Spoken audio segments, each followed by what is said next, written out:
Bonjour à tous, je fais une nouvelle vidéo à nouveau sur l'environnement et sur un animal qu'on trouve à cette époque. On commence à les voir depuis déjà 2-3 semaines, on peut les trouver assez facilement parce qu'ils viennent de devenir adultes. Cet animal, c'est l'empuse. Voilà, il se présente face caméra. Donc l'empuse, des fois on pense que c'est un phasme, ces insectes qui imitent les branches, les végétaux. Elle le fait aussi, mais alors c'est pas un phasme, c'est de la même famille que les menthes religieuses. Alors, ça n'est pas une menthe religieuse, c'est très proche, hein. Les menthes religieuses en France, enfin les menthes en France, on a 5 espèces, 6 si on compte une espèce invasive qu'on commence à trouver vers Marseille. Et donc les menthes sont divisées en plusieurs grandes familles. Et les empusidés, la seule représentante des empusidés en France, c'est celle-ci. Donc l'Empusa pennata, de son petit nom latin. Donc c'est un insecte. Donc elle a 6 pattes, 3 paires de pattes. Elle a des ailes. Alors la femelle adulte vole très mal. Le mâle peut voler, pas super bien, mais il peut voler. La femelle, elle va plus planer que voler. Les juvéniles, quand ils ne sont pas encore adultes, les ailes sont pas entières, c'est ce qu'on appelle des ailes vestigiales, et donc elles sont pas opérationnelles, les animaux ne peuvent pas voler. Alors, l'empuse, c'est un animal prédateur. C'est pour ça qu'elle a ces pattes qu'on appelle des pattes ravisseuses, qui se sont modifiées au cours de l'évolution. Elles lui servent un petit peu à marcher, mais elles vont surtout servir de pince pour capturer ses proies. Donc il y a des petites épines, ça permet de maintenir les proies, et c'est un mouvement qui est extrêmement rapide. Elle a aussi des yeux qui sont très efficaces. La famille des menthes religieuses a parmi les yeux les plus efficaces du règne animal, hein. Une empuse peut capturer une mouche en vol. Donc c'est carnivore, c'est insectivore pour ce qui est de l'empuse. Et c'est beaucoup moins vorace ou agressif que sa proche cousine, la menthe religieuse. Donc voilà, elle vole quand même un petit peu, les femelles, je vais la rechercher. Hop, la voilà. C'est beaucoup moins agressif et ça va manger des plus petites proies. Ça va surtout manger des mouches, des petits papillons, alors qu'une menthe religieuse peut aller attraper une sauterelle qui est quasiment plus grosse qu'elle en fait, hein.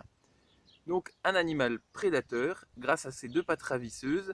Et ces pattes ravisseuses, c'est intéressant parce que dans l'évolution, c'est pas le seul animal qui a développé ça. Il y a eu ce qu'on peut appeler de l'évolution convergente. Il y a d'autres espèces qui présentent ça en étant très différentes des empuses. Donc il y a les mantispides, qui sont, on dirait, un espèce de mélange entre une guêpe et une menthe religieuse. Je vais vous mettre une photo juste après. Et il y a aussi ce qu'on appelle les squills, ou crevettes menthes, menthes de mer, qui sont des crevettes qui peuvent être assez grosses, les plus grandes font 70 cm, et qui, pareil, ont cette modification en pattes ravisseuses, c'est pareil. Voilà une photo.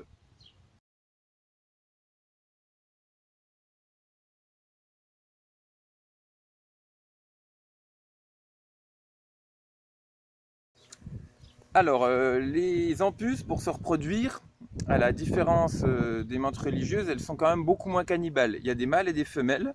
Le mâle, alors ça c'est une femelle, vous voyez, elle a des toutes petites antennes, alors qu'un peu à l'image de ce qu'on avait déjà vu avec le grand paon de nuit, le mâle d'empuse pennée a des grandes antennes, très plumeuses aussi, et il est aussi un petit peu plus fin. C'est comme ça qu'on le reconnaît.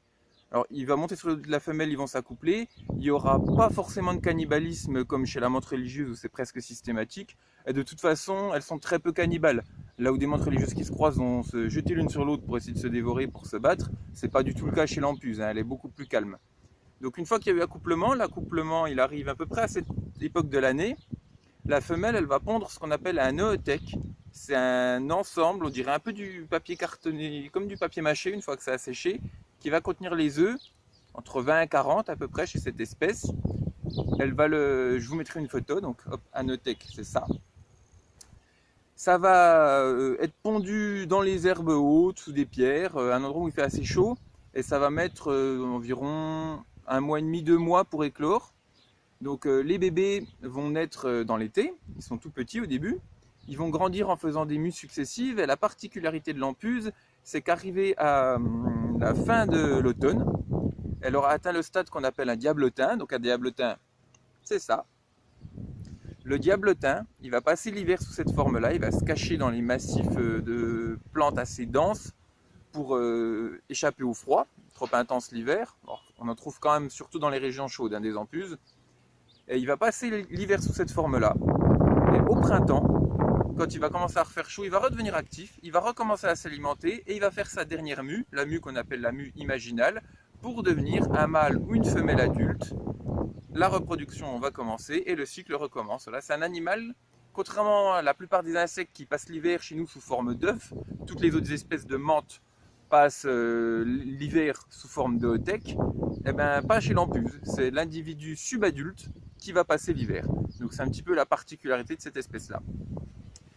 Donc voilà, une espèce assez sympathique qu'on peut trouver ces temps-ci, qui est assez abondante. Quand il y en a dans des jardins, on peut en trouver beaucoup, qui va permettre de beaucoup réguler la présence des autres espèces d'insectes, puisque c'est très vorace, hein, ça peut manger plusieurs mouches dans la journée sans aucun problème.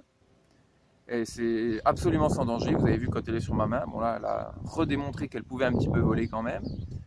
Donc c'est un animal très intéressant à observer et que je vous invite à chercher pour essayer de le voir dans vos jardins. Et je vous présenterai sa cousine, la menthe religieuse, quand les adultes commenceront à pointer le bout de leurs antennes, donc sûrement dans le courant du mois d'août. Voilà, à la prochaine!